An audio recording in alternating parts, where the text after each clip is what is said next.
Marduk was whistling as he made his way down the path through Redvale Forest.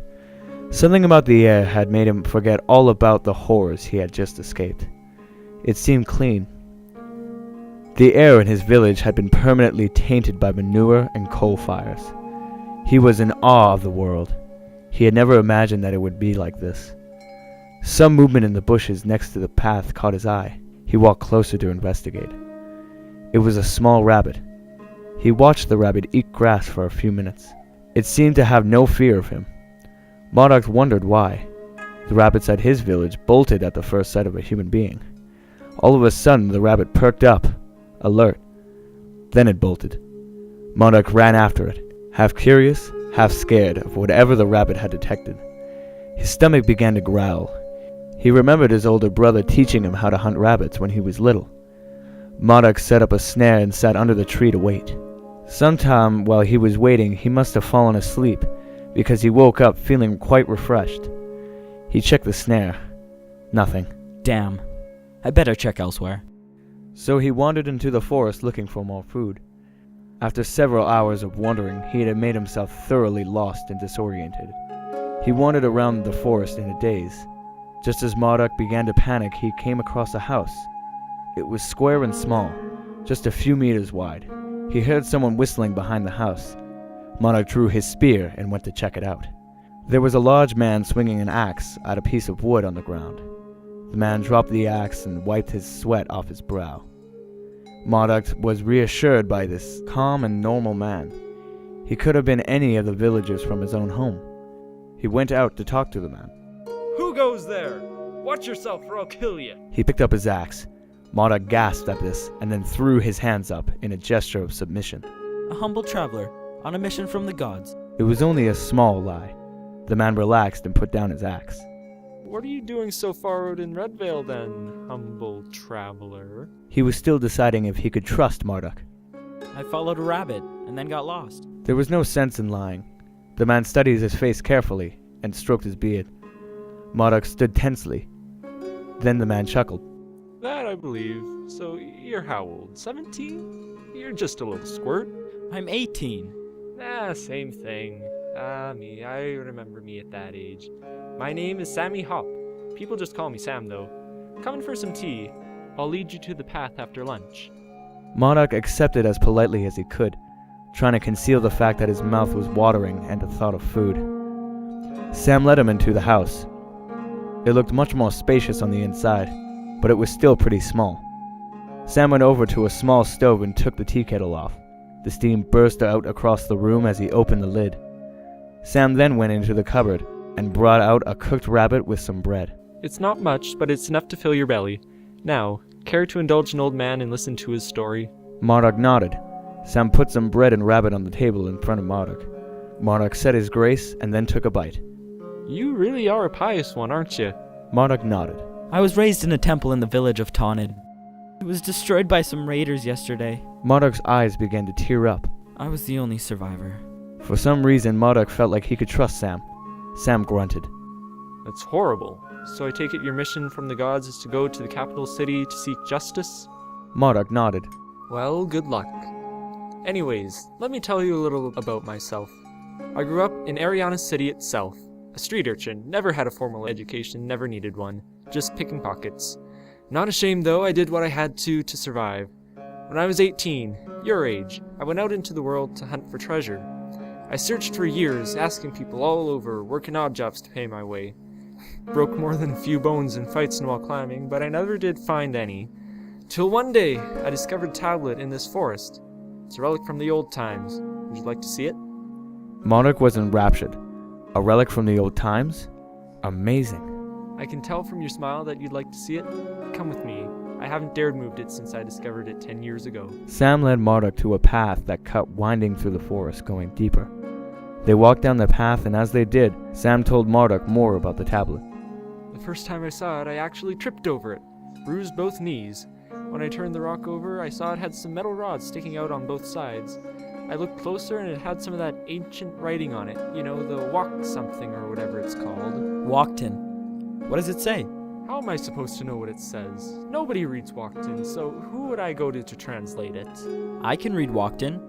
I can't speak it though. Nobody can. Where in the world did you learn a thing like that? At the temple, one of my duties was to translate ancient artifacts. The knowledge that the ancients had and the knowledge that the gods left us were all in Boutin. It is the duty of the priesthood to translate it into the common tongue so that we can all understand the words of our ancestors. Sam nodded understandingly. His eyes were gleaming and it looked like he was trying to think of a plan. Here we are. They were standing in a clearing. In the center was the tablet and around it was a lovingly placed shrine. Ancient artifacts were rare, and it pleased Marduk to know that this one was being well taken care of. So much could be relearned from the ancients. This is incredible! May I touch it? I'll need to move it to translate the entire thing. Of course. I've wondered for years what it says. Thank you. Marduk went over to the artifact and gingerly touched it. So much history was in this one rock. He carefully lifted it out of the ground. It was heavy. He turned it so he could see everything, then slowly lowered it back onto the ground. He looked at the markings. The familiar process of reading Boutin was making him feel more comfortable than he had felt all day. It says, Strategic Resource Stockpile Location, Status Number E-527 Delta, Location Coordinates 1803-207 Alpha Eriana Region, Subregion 21, Contents 30 war pikes plus maintenance equipment, 1 unused anti-machine unit suit, 15 saw cannons, 45 saw rifles, 12 spare stealth suits. Authorization requirement 132057881, level Alpha. Sam grunted. A bunch of gibberish. He sounded disappointed.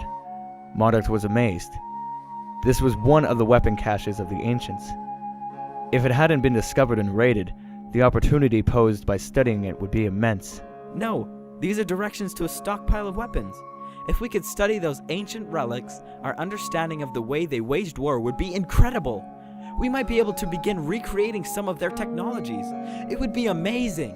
Sam's eyes got that gleam in them again. Well, do you know where it is? Could you go to it? Of course. If my memory of their maps is right, it's not that far from here. Could you take me to Edsel River? It's right along there, just north, I think. Yeah, I think I could, but I can't go. I've got work to do here. Winter is on its way, you know. I gotta be stockpiling my own stuff. Can you at least point me the way? Yeah, it's right down that way. Sam pointed into the forest. Straight that away, in fact, should get you to the river pretty quick. If you do find something, come show me. I'd love to see me some of those Omnian weapons. They're incredible. Of course. With that, Marduk began to walk into the forest in the direction Sam had showed him. He was extremely excited. This was the kind of adventure he'd wanted to do since he was a child. He saw the river appear in front of him. It was rushing and white, with the fall ashes from Mount Kortoa to the south. Marduk followed it until he reached what he thought was the place the weapons cache would be. He could see the end of Redvale by looking along the river. He searched the ground for any signs of the ancients. He spotted a small lever hidden beneath a bush. He then pulled it, and the ground opened up to his left. He hopped down and was disappointed to find that someone had gotten here first. It was trashed and empty of any artifacts. The cache in itself was incredible, but without any weapons it was useless. There were thousands of empty caches all across Eriana. Only full ones were valuable. He searched forlornly along the ground when a small, shiny piece of metal caught his attention. He brushed aside a few branches and picked up a sawgun. It was a small pistol, a few inches longer than his hand, but it was in remarkably good shape. He pointed at the wall and pulled the trigger, then collapsed onto the ground in shock when it fired. He opened it up and saw 5 mini-cells in it. What an incredible find. He studied it more. Before long, he could see the sky begin to grow dark. He put the sawgun in his pack. As he walked back to Sam's house, he decided not to show it to Sam. The man's insistence on getting any weapons that were found was suspicious. Most enthusiasts were interested in the strange magic mirrors that had all the information in them. Only military spies and children were interested in weapons. When he reached Sam's hut, he evasively told Sam that he had found nothing, then thanked him and went off in the direction Sam told him the path was. The journey to Eriana City continued. As Marduk walked off, Sam watched him. He walked into the house and opened up a trap door in the floor. It was filled with carrier pigeons. He tied a note to one of them. The note said, "There was a survivor. He can read Watkin. Get him alive. Hail Ryley." The carrier pigeon flew off. This has been episode 2 of the new epic series. If you enjoyed this story, hit the like and subscribe buttons. If you liked it or have some suggestions, tell us in the comments. It really helps us out.